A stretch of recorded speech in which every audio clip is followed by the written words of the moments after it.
And he is probably the character that I'm like, Jacob, I watch and I'm like, that guy gets on my nerves.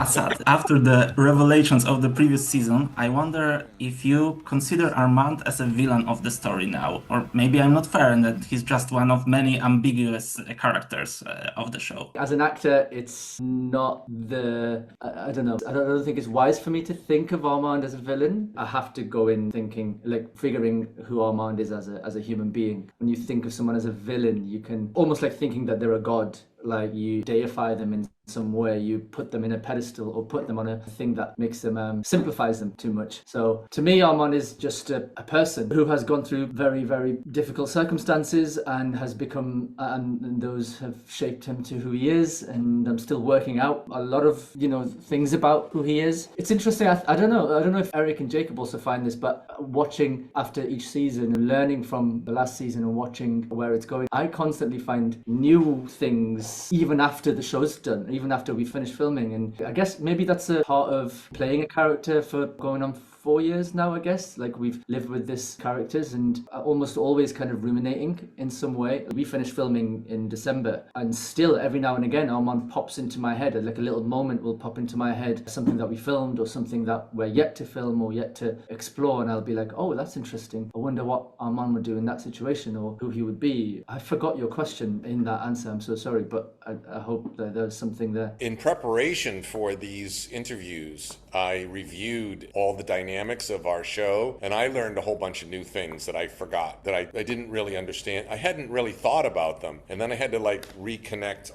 why is everybody doing what they're doing? Like, why am I doing this documentary? And it's all explained in the show, but I hadn't really been focused on that. I was more focused on the microcosm of the scenes, which kind of works for me. I mean, the whole thing, we've been talking today about the show in general, and the whole first season, I don't know that Rashid is Armand. Nobody told me. Nobody explained this to me. I only found out in the last episode. And so as Eric, found out, Daniel was finding out at the same time. And the show is kind of like that. It's pretty complex. There's nothing cliched about this show. I mean, I watch people doing other shows where they have to basically support stuff that you've seen a million times with their own personal energy, but there's nothing there. There is so much there that you can work on these scenes forever and never, you feel like you could still keep working on, right? I mean, they seem to be bottomless in terms of emotional and complexities. And there's a lot of them like that. We don't have a lot of scenes that are just like get you from point A to point B. Like, we just drive somewhere and get out of the car and you see the guy walking up to the door and unlocking the door. And that never happens. If it's happening, it's because he's about to kill somebody. I think to answer your question as well, I do want to say something about Armand quickly, because I give Armand so much shit when I talk about the show all the time. And he is probably the character that I'm like, Jacob, I watch and I'm like, that guy gets on my nerves. Like,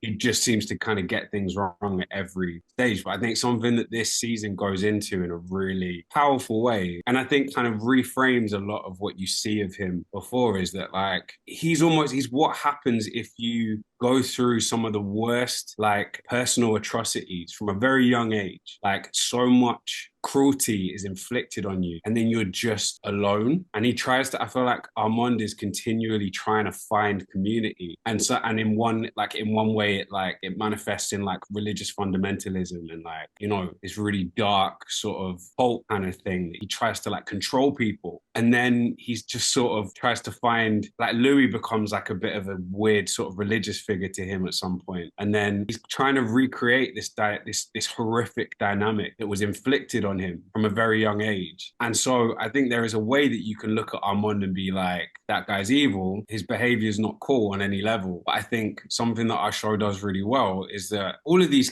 there is a version of every single one of these characters, including Claudia, including Madeline even. They would be the villain in a lesser story. But you spend the time on getting to know all of these characters and understanding why they make the decisions they make. And I think it's quite easy to sort of pin the villain.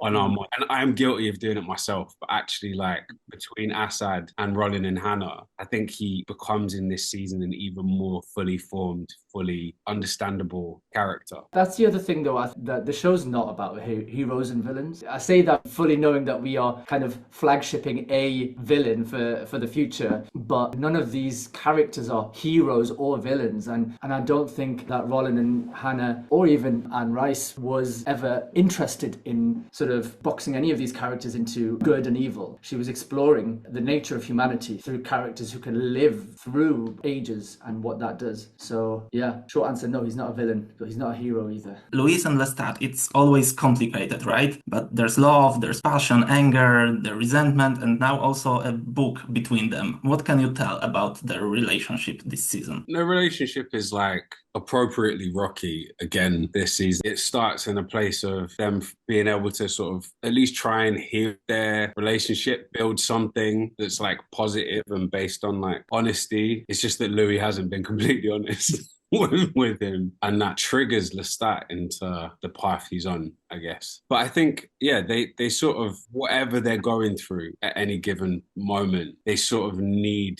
the other to, I think they sort of complete each other in their very specific ways and can sort of approach any given circumstance from a slightly different angle. And at least then they can arrive at the same place in order for them to like destroy each other again. I guess all that to say more of the same, but in a different context.